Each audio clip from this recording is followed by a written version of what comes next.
মাগরিবের নামাজের পর 11 বার পড়ুন। মহান আল্লাহ তাআলা রিজিক আপনার কাছে পৌঁছে দেবেন ইনশাআল্লাহ। সম্মানিত মুমিন মুসলমান ভাই ও বোনেরা, আজকের এই দোয়াটি অত্যন্ত গুরুত্বপূর্ণ। আমরা যদি নিয়ম অনুসারে আজকের এই দোয়াটি পড়তে পারি, তাহলে মহান আল্লাহ তাআলা আমাদেরকে রিজিক দান করবেন। আমাদের সংসারের মধ্যে ব্যক্তিগত জীবন, পারিবারিক জীবন, এই সমস্ত ক্ষেত্রেই দেখা যায় বিপদ আর মুসিবতে ভরা থাকে, আর এতে করে আমাদের ব্যক্তিগত জীবন ক্ষতিগ্রস্ত হয়।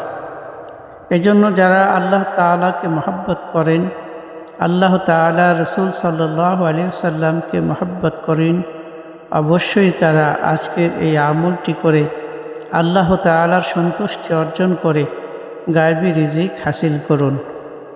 মহান আল্লাহ তাআলা পৃথিবীতে সামান্য সময়ের জন্য আমাদেরকে প্রেরণ করেছেন। এ কথাটা যেমন সত্য, আর এই সামান্য সময়ের মধ্যে আমাদেরকে হাজারো রকমের মুসিবত আল্লাহ তাআলা পরীক্ষা স্বরূপ দান করেছেন। আর এই পরীক্ষায় ওই ব্যক্তি উত্তীর্ণ হতে পারবে যে আল্লাহ তাআলা এবং তার রসুল সাল্লাল্লাহু আলাইহি ওয়াসাল্লামকে ইজ্জত আর সম্মানের সাথে এই দুনিয়াতে প্রতিষ্ঠিত করবে।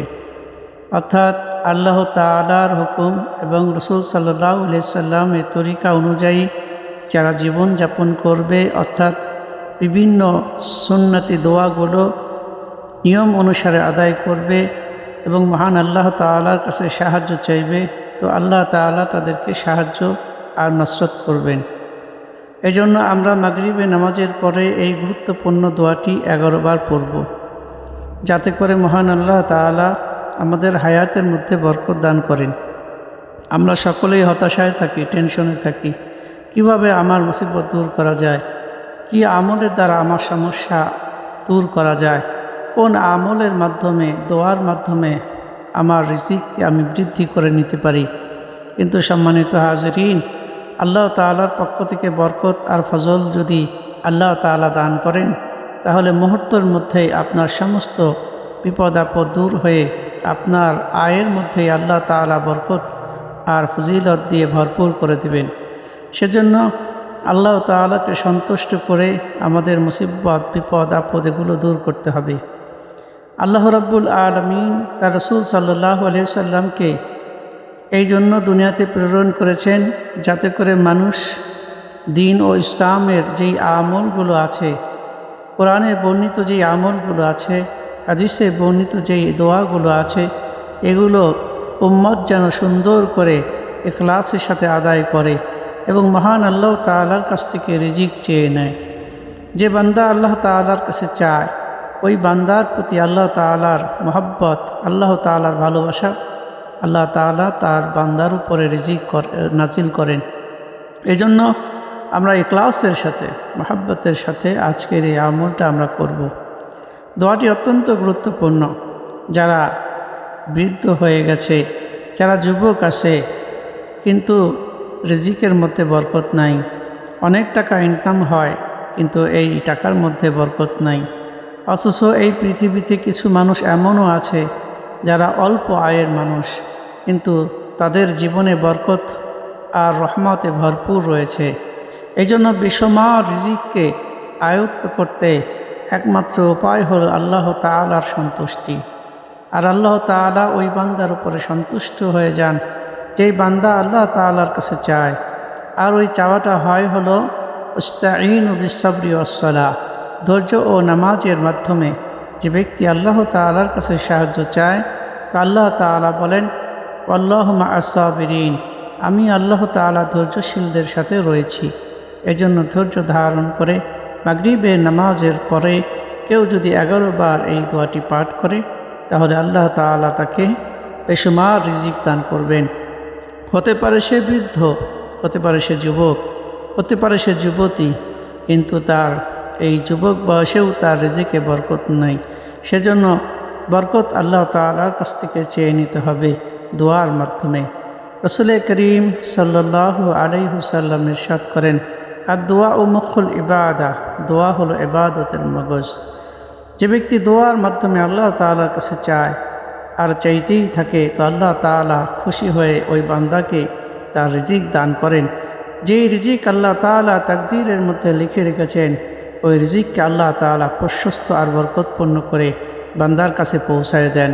সেজন্য আমরা অবশ্যই এই আমলটি করব, যাতে করে আমার জীবনটা সুন্দর হয়ে যায়, আমার পরিবারের মধ্যে বরকত নেমে আসে। কেননা বরকতবিহীন আমল, যেই আমলের মধ্যে বরকত নাই, যেই অর্থের মধ্যে বরকত নাই, যেই সংসারের মধ্যে বরকত নাই, তাহারা জানে যে কত মুসিবতের সময় কাটে। এজন্য বরকত অত্যন্ত গুরুত্বপূর্ণ একটি বস্তু। এজন্য এই বরকত আল্লাহ তাআলার কুদরতি হাতেই আছে। আল্লাহ তাআলা বলতেছেন যে বান্দা, আসমান আর জমিনের সমস্ত বরকত একমাত্র আমি আল্লাহ তাআলার কাছেই রয়েছে। এজন্য আমরা আল্লাহ তাআলার কাছে চাইব। রাসূল করিম সাল্লাল্লাহু আলাইহি ওয়াসাল্লাম হাদিস বর্ণনা করেন যে কোনো ব্যক্তি ততক্ষণ পর্যন্ত মৃত্যুবরণ করবে না যতক্ষণ পর্যন্ত তার নিজের স্বীয় রিজিক পূর্ণাঙ্গ না করবে। ইন্না নাফসান লাং তামুতা হাত্তা তাস্তাকমিলা রিজকাহা। এই জন্য হাদিস থেকে বোঝা যায় যে কোনো ব্যক্তি মৃত্যুবরণ করবে না যতক্ষণ পর্যন্ত তার রিজিক পূর্ণাঙ্গ সে না করবে।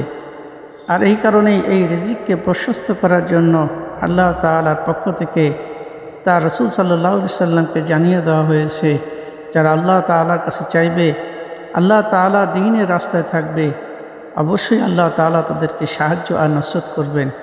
এজন্য আল্লাহ তাআলার সাহায্য ছাড়া আমরা সবাই অচল।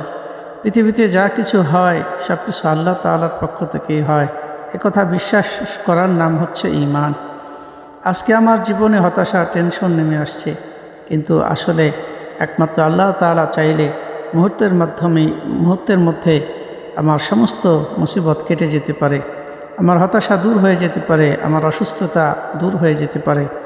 এজন্য 1 লক্ষ টাকা ইনকাম করলেন কিন্তু বরকত নাই, আর 1 লক্ষ টাকা হাওলাত করতে হচ্ছে। এজন্য কিছু মানুষ এই দুনিয়াতে এমনও আছে যারা বেতন পায় 20 থেকে 25,000 টাকা, কিন্তু তাদের জীবনের মধ্যে বরকত আছে। তাদের খরচ করার পরেও তাদের মাস গেলে 2-1 হাজার টাকা থেকে যায়। এটি হচ্ছে বরকত। এজন্য সুস্থতার হায়াত পেতে চাইলে বৃদ্ধ বয়সে হোক, যৌবন বয়সে হোক, সব বয়সের মানুষই এই আমলটা করতে পারবে। এজন্য রাসূল করিম সাল্লাল্লাহু আলাইহি ওয়াসাল্লাম এই দোয়াটি শিখিয়েছেন, আল্লাহুম্মা জাআল আউসিয়া রিজকিকা আলাইয়া ইনদা কিবারি সিন্নি ওয়ানকিতাই উমরি। এই দোয়াটি আপনারা পড়বেন, বিশেষ করে 11 বার মাগরিব নামাজের পরে পড়ুন। ইনশাআল্লাহ